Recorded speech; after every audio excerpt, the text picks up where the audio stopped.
आज के इस वीडियो में हम गणित के कुछ महत्वपूर्ण बातों को जानेंगे। सहअभाज्य संख्याएं। यदि a तथा b ऐसी दो संख्याएं हैं जिनका महत्तम समापवर्तक HCF 1 हो तो ऐसी संख्याएं सहअभाज्य संख्याएं कहलाती हैं। जैसे 2, 3, 3, 5, 6, 7, 9, 11 और 21, 65 आदि। एक विशेष नियम: यदि कोई दी गई संख्या दो सहअभाज्य संख्याओं a तथा b में से प्रत्येक से पूर्णतः विभक्त हो तो वह संख्या a b से पूर्णतः विभक्त होगी। जैसे 19,752।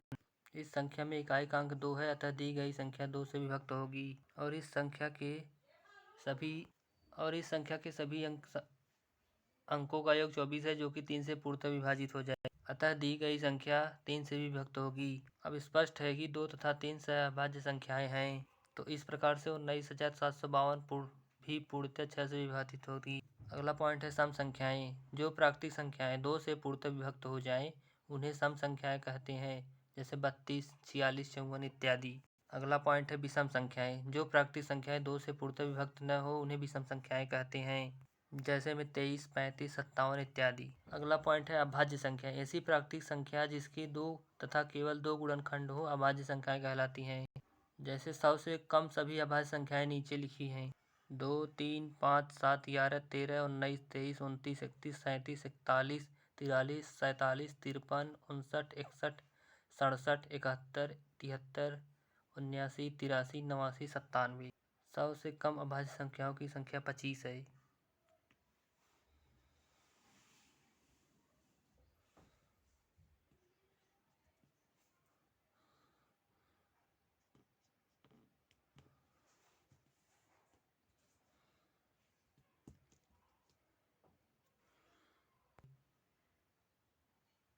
अब दी गई संख्या को n तथा इससे छोटी प्राकृतिक अभाज्य संख्या से विभक्त करके देखें।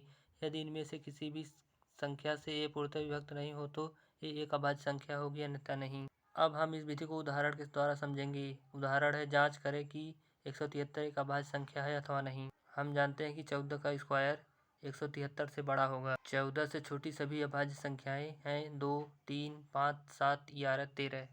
अतः स्पष्ट है कि 173 इनमें से किसी भी संख्या से पूर्णतः विभक्त नहीं होता, अतः 173 एक अभाज्य संख्या है। संख्याओं में भाग संक्रिया।